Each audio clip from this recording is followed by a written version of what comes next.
Thanks for coming in today. This is my presentation to the Governors at Seal School on a homeschool project for NPQH qualification. Would you mind introducing yourselves? I'm Catherine Sleeve, Parent Governor and link the communications faculty. I'm Julia Bateson and I'm the Chair of Governors. I'm also a Parent Governor and I'm linked to leadership and management of the school. So I'm going to present to you today on the project I've carried out here at Seal and the successes it's had, the problems I had with it as well, and the next steps that I hope to bring about from it. If you have any questions, please just stop me and I'll do my best to answer them. So my original focus was on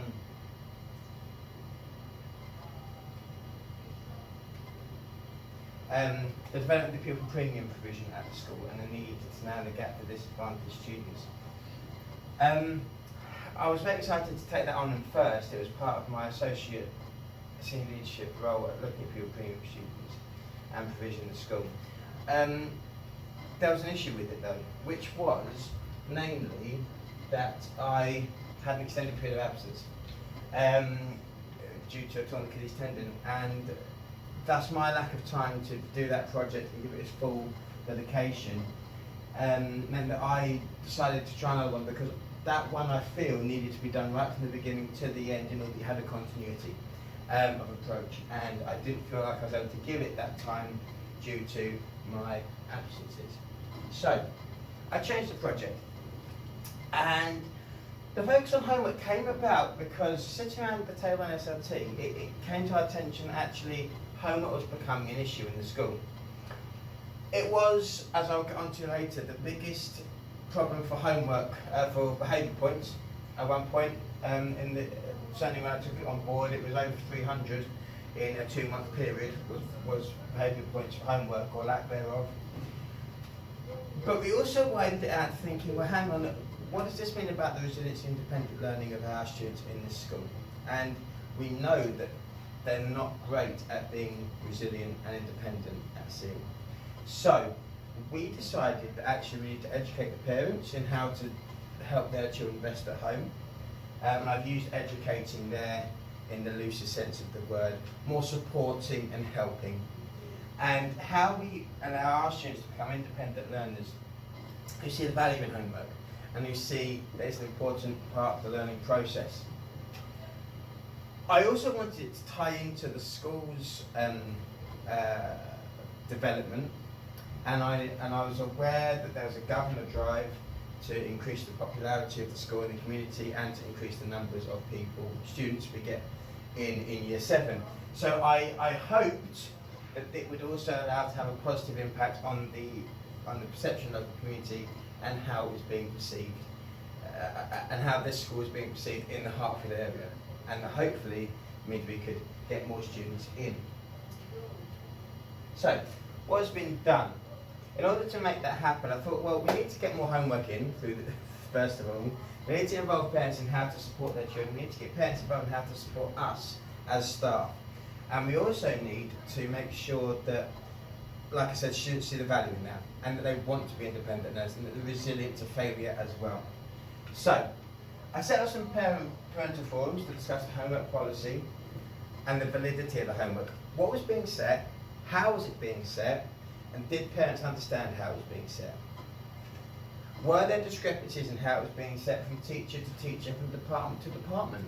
And if so, what were the parents envisaging that was right about our practice and what was wrong about our practice? It even came to the point where I asked the parents, do you feel like we need a homework policy in the school to be rewritten? You had one, but do you need to be rewritten? Or do you feel that we don't need homework? Now the parents have said, you need homework. So that was where we went. The parents have said you don't need homework, that would have led to more discussions around that. But they said, no, we value homework as parents and we want you to keep it. What was particularly interesting, because that was sort of what I expected the parents to say.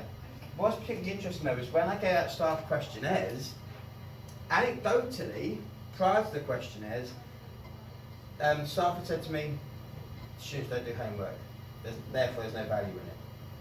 When I gave out the questionnaires and a bit harder data, actually, staff were saying we see the value in homework. So I had to take a different approach, and this was one of the problems I encountered, which was that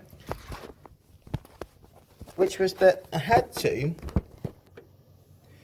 think about how do I enable teachers to see the value in it. Because if they're speaking to me privately, saying there's no value to it, how do we make them see that actually there is?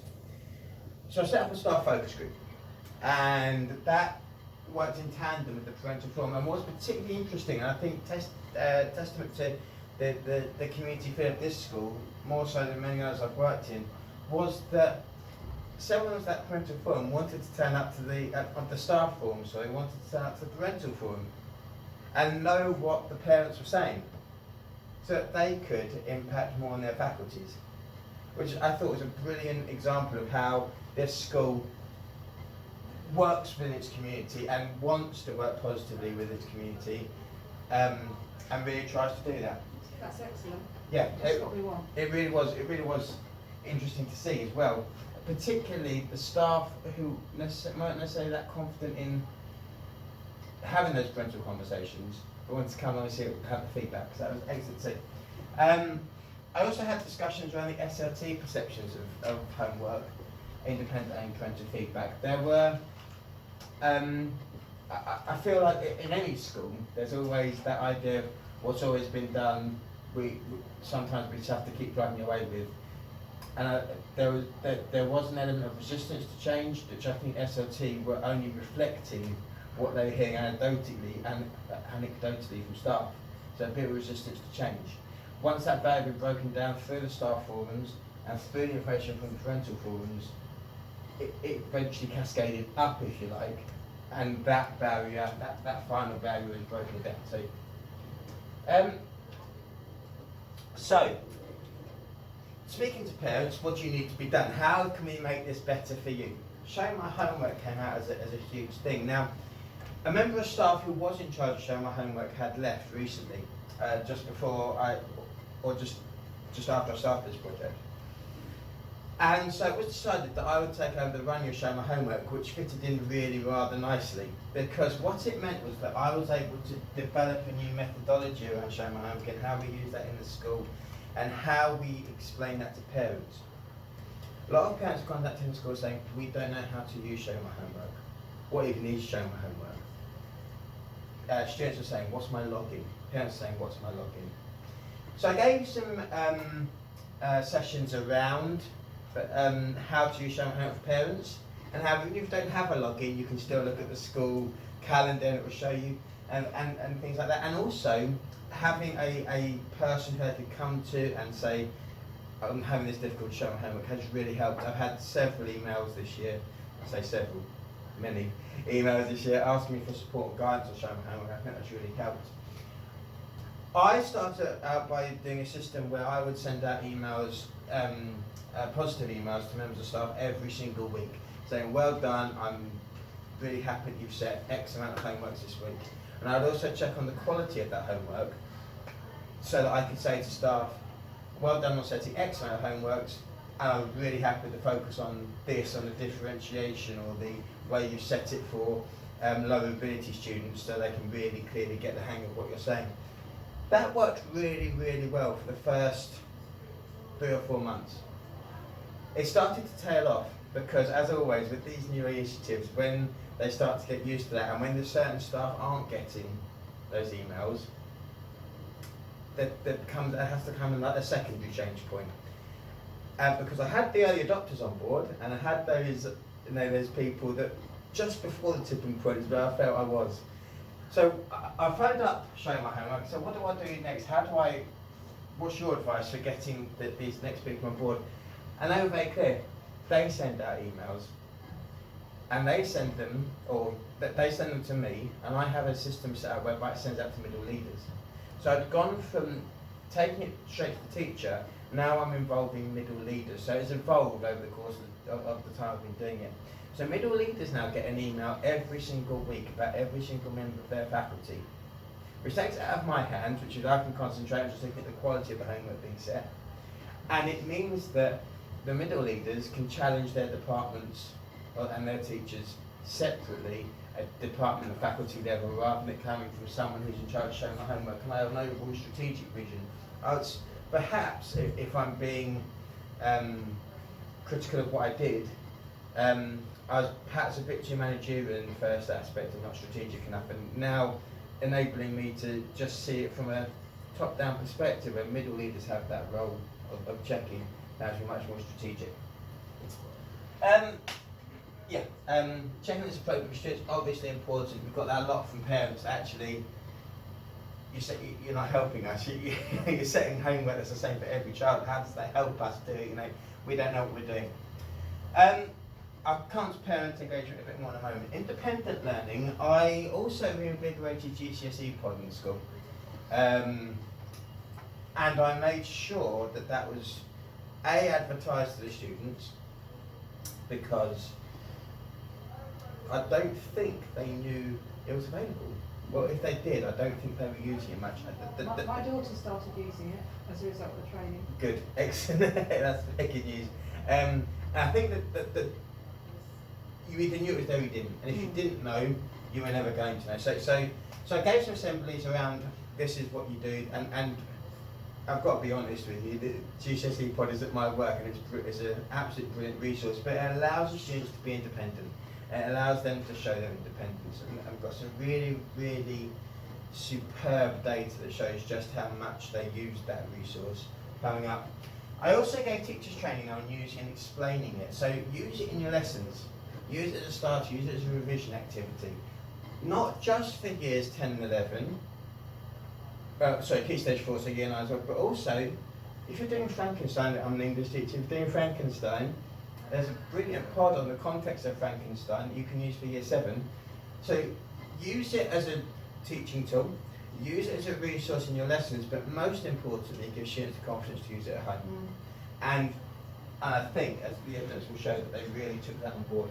I think that's a really good model of teaching, and a motivational for teenagers. Well, again, I think that I think it doesn't hurt in terms of showing teaching curriculum excellence in the school.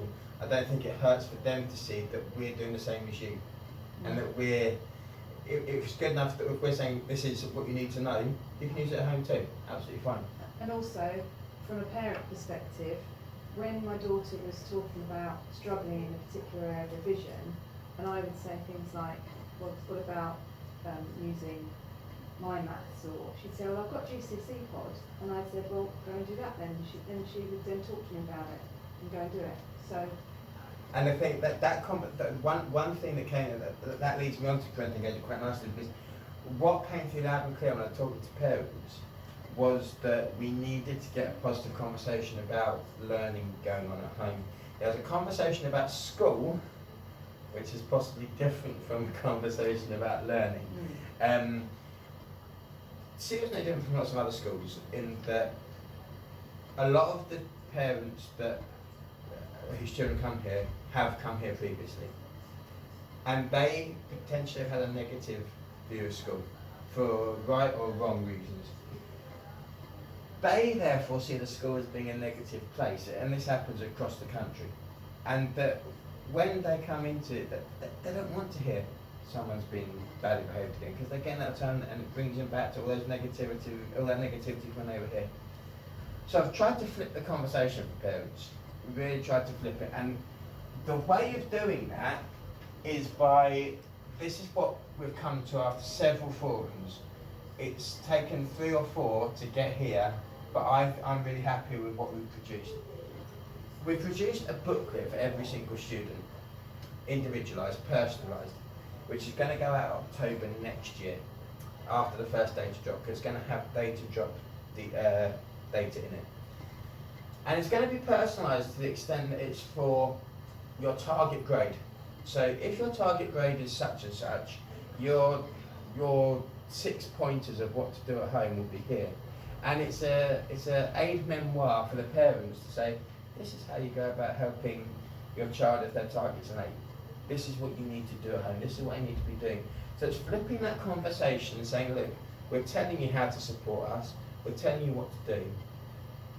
if you've got any more problems, get in touch with us. But actually, if you just follow and make sure you're doing these 6 things and have a conversation about them, you won't be going too far wrong. And that's been collaborated in partnership with the parents and with the staff.